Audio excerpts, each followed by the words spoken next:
retour sur le plateau de Direct Investisseur où nous recevons Antoine Quesada, coach et trader. Bonjour Antoine. Bonjour Andor. Alors vous êtes spécialiste de l'analyse technique. Quelle est votre lecture sur le marché parisien actuellement ? Eh bien, le marché parisien a étonné beaucoup de monde en continuant sa lancée haussière. Il avait rebondi contre toute attente sur les 5220, 5240, le bas de ce canal horizontal qui est ici en vert. Moi-même, je pensais que ça n'irait pas très haut, mais finalement, la semaine dernière, sur ce plateau, je vous avais montré l'oblique baissière ici en rouge. Là, on est sur un graphique en journalier. Je vais me limiter au journalier. On connaît bien l'histoire déjà du CAC sur le mensuel et l'hebdomadaire. Donc, l'oblique en rouge était censé freiner momentanément la progression du CAC. Or, il n'en a rien été. Le CAC a continué à monter.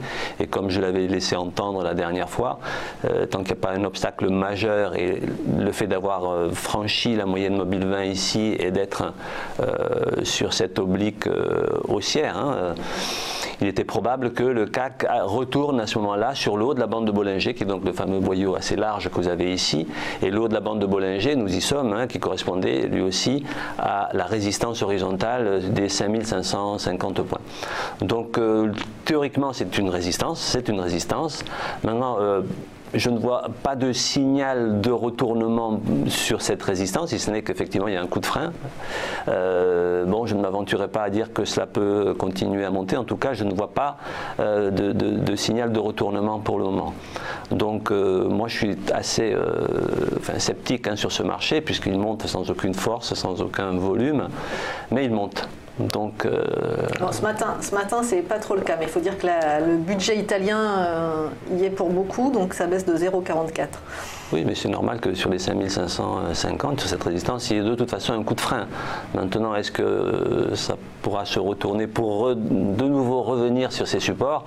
Honnêtement, je n'en sais rien. Je n'ai pas de signal pour le moment qui me permette de le penser. Il n'y a pas assez de visibilité. Non, absolument. Donc on est toujours dans ce canal. C'est factuel, on ne peut pas dire autre chose. Entre les fameux 5250 et les 5550, il est clair que si on franchissait à la hausse, on irait certainement buter à terme sur l'oblique en bleu qui est ici, qui est le biseau ascendant de l'hebdomadaire que je vous ai montré la semaine dernière. Pour le moment, je n'ai pas vraiment de conviction forte, je le disais déjà la semaine dernière, je n'ai pas de grande conviction sur ce marché. Voilà. On passe maintenant au marché d'échange où l'euro est repassé sous 1,17 $. Est-ce qu'on est reparti dans une tendance baissière? Mais là aussi, l'actualité pèse sur la monnaie européenne. La semaine dernière, je maintenais l'idée que l'on pouvait casser cette ligne ici, qui est une ligne de coup, la ligne en rouge ici, qui est une résistance sur 1,1750, que tout le monde a identifié déjà depuis un moment, puisque cette résistance, elle est là depuis pas mal de semaines. Nous avions ici une épaule tête-épaule inversée, donc j'avais évoqué l'idée qu'il fallait clôturer au-dessus de 1,1750 en clôture hebdomadaire. Pourquoi hebdomadaire? Parce que ce que nous avons ici, c'est toujours en journalier, mais nous avons cette même figure sur de l'hebdomadaire que je vous avais montré déjà la semaine dernière. Donc valider une figure de retournement, ça signifie clôturer au-dessus. Or, le marché, c'est assez amusant parce que vendredi dernier, j'ai regardé la clôture de vendredi dernier, on a clôturé, l'euro-dollar a clôturé précisément sur 1,1750. Pas un pit dessus, au-dessus ou en dessous. Donc il s'est arrêté pile sur cette grosse résistance. Alors il est clair que le marché n'avait certainement pas envie de prendre le risque d'enfoncer cette résistance à la hausse, encore qu'il y avait le 1,1850 qui aurait été un nouvel obstacle, sachant que la Fed devait donner ses délibérations sur la hausse des taux. Et tout le monde, la grande majorité, soupçonnait que le taux directeur allait être relevé. Du coup, logiquement, ça devait certainement renforcer le dollar et donc affaiblir momentanément l'euro. Donc ici, on n'a pas franchi cette résistance. Là, il est très probable maintenant que l'on retrace, et il serait probable même que l'on retrace jusqu'au gros support en vert qui est ici, qui est le 1,15 de longue date. Cette figure en épaule tête épaule inversée, elle ne serait obsolète que si l'on venait à faire un bas plus bas que la deuxième épaule inversée. Et le bas de la deuxième épaule inversée tourne autour de 1,1530. Donc, il n'empêche que effectivement, à court terme, je pense que l'on va retracer, puisqu'ici en formation nous avons une divergence baissière classique que je n'ai volontairement pas tracée, mais il est très probable que l'on revienne sur le bas du canal de cette bande de Bollinger qui aujourd'hui se trouve autour des 1,1530. Voilà. Ça n'invalide pas l'idée que le franchissement à la hausse, alors maintenant je serais tenté de dire, si on redescend sur le 1,15 et qu'on revenait sur la ligne de coup, donc en rouge ici, il faudrait franchir maintenant le 1,1850, puisque le marché, l'autre soir, s'est approché du 1,1850, 1,1815, 1,1820, il ne s'est pas stabilisé là-dessus, donc on aurait la grosse résistance du 1,1850 à franchir. Donc pour le moment, je pense qu'il va y avoir un retracement qui pourrait nous ramener vers le bas de la bande de Bollinger, vers les 1,15. Et ensuite, on verra pour l'euro-dollar. Voilà. On parle aussi ce matin avec vous, Antoine, du marché du pétrole, oui, avec les cours au plus haut. Il faut dire que le contexte géopolitique et économique est compliqué, avec l'embargo sur le pétrole iranien qui maintient ce niveau de prix, et l'OPEP qui refuse d'augmenter sa production. Donc je vous laisse nous voilà, ça, ce sont les l'analyse technique. Voilà, ce sont les données fondamentales qui forcément impactent le marché, puisque l'analyse technique n'est que le reflet du fondamental, associé à la psychologie de ceux qui interprètent le fondamental. Hein. Donc ici, d'un point de vue purement technique, je vous ai mis ici donc le graphique du Brent, hein, et là c'est le contrat futur décembre. Il y avait sur les 31, vous voyez sur les plus bas ici, sur les 31,58, une divergence haussière classique, c'est-à-dire une force de reprise de retournement. Donc là, je vous ai mis tout simplement le pourcentage de hausse qui s'est produit à la suite de la baisse qui a ramené le cours depuis les 132 $ jusqu'au 31,58. Donc avec les retracements de Fibonacci, donc les différents paliers que vous avez ici, bon, j'en parle pratiquement à chaque fois parce que c'est factuel, ils sont d'une précision, et du fait que tout le monde les utilise, enfin les professionnels, tous ceux qui pèsent sur le marché les utilisent, ils sont d'une très très grande précision. Et donc là, le marché a rebondi donc depuis ses plus bas, en retraçant 50% de toute la phase baissière. Et c'est pour ça que j'ai voulu parler du Brent aujourd'hui, on est pile sur les 50% de retracement. C'est-à-dire les 81,89 $, autour des 82 $ le baril, on est sur logiquement une résistance, puisque les 50% sont un seuil sur lesquels il y a souvent des prises de bénéfices à la suite de ce mouvement de hausse. Donc voilà pour la partie mensuelle, donc c'est un rebond de long terme ici, et on est donc précisément sur les 50%. On voit que précédemment, on a réagi aussi sur les 70 $, qui représentaient 38,2% de Fibonacci. Hein, pour ceux qui sont adeptes de Fibonacci, voilà, il est évident qu'on a une grande précision ici. Donc si on passe sur le graphique maintenant, un hebdomadaire, voilà.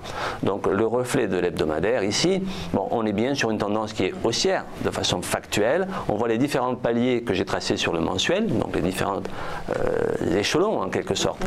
Et donc là, on voit bien qu'on est donc haussier. Alors, sur l'hebdomadaire, il y a une figure ici en construction qui est en fait, c'est l'intérêt de parler de l'analyse technique, un double creux, un double bottom. Hein, un double bottom dont la ligne de coup passe précisément sur cette zone des 80-81 $. C'est ce qui va nous intéresser. Nous avons ici aussi, je ne l'ai pas tracé volontairement, parce que je ne suis pas là pour donner tous les éléments de ma méthode, je suis un formateur, un technicien, mais une divergence haussière cachée qui continuait, qui est une divergence de continuation qui est censée dire qu'il y a encore du potentiel de hausse. Donc, en principe, malgré les 50% qui ont été atteints, il reste un potentiel de hausse. Et on va l'analyser peut-être un peu plus précisément maintenant en regardant le journalier. Voilà. Alors, sur le journalier qui est ici, c'est toujours le même graphique, mais en réduisant les unités de temps. Hein. J'ai matérialisé ici en rouge ce qu'on appelle un biseau descendant. Hein, c'est-à-dire que le marché, à un moment donné de sa grande période haussière, a respiré. C'est-à-dire qu'il est venu buter sur les 80 $ à peu près, et il est venu redescendre sur la zone des 70 $. C'est le fameux biseau que j'ai tracé ici en rouge. Alors, ça s'appelle donc un biseau descendant. C'est une figure d'essoufflement de baisse, mais cet essoufflement de baisse dans un contexte de plus long terme qui était haussier. Et au terme donc de cette baisse, on s'est retrouvé avec une divergence haussière classique, c'est-à-dire un segment en rouge ici qui passe sous la courbe de l'indicateur stochastique. Et vous voyez qu'il diverge par rapport au segment qui est baissier sous la courbe des prix. Et cette divergence haussière classique, elle laissait entendre que très probablement, après cet essoufflement baissier du journalier, le marché allait rebondir et rebooster vers le haut. Ce qu'il a fait, et là aujourd'hui, donc on a tapé dans un premier temps la zone des 79,54 à les 80 $ le baril, et donc ce double creux que je vous ai montré tout à l'heure en hebdomadaire, on le voit ici dans une échelle de temps inférieure, et donc ce double creux sur le franchissement, et là depuis quelques jours nous sommes en train de franchir justement cette ligne de coup, c'est la raison pour laquelle j'avais envie d'en parler, c'est-à-dire que potentiellement, après le coup de frein naturel qui a lieu sur les 50% de Fibonacci, et on est sur cette zone-là, il est probable maintenant que, alors, un pullback peut se produire, hein, un pullback, c'est-à-dire un petit retour sur cette ligne de coup, puisque le 79,54, proche des 80, est une zone de résistance qui a été franchie. Probablement un pullback peut se produire, c'est-à-dire pour revenir, là on est proche des 82 $, il peut revenir sur les 79,80 éventuellement, hein. Mais quand on regarde l'indicateur, il est probable que le marché fasse ça et qu'ensuite il reprenne, donc appui sur ce support pour aller de l'avant. Et là, l'objectif théorique, si c'est toujours dans l'analyse technique, c'est d'abord un objectif théorique. L'objectif théorique de cette figure en double creux que l'on voit ici amènerait le cours du Brent donc à 88,93 $. Bon, allez, on va arrondir à 93 $. Bien entendu, il y a des paliers intermédiaires. À 88,93 $, donc on a réduit à 89. Oui, pardon, j'ai dit 93. Autant pour moi, oui, absolument, 89, excusez-moi. Donc voilà, on est sur un premier palier de Fibonacci ici, puisque le 23,6% de ce potentiel de hausse, c'est le cours actuel, qui lui-même correspond à 50% de retracement de long terme. Sans doute un petit pullback qui pourrait nous ramener donc sur la ligne de coup ici en vert, et ensuite très certainement, très probablement,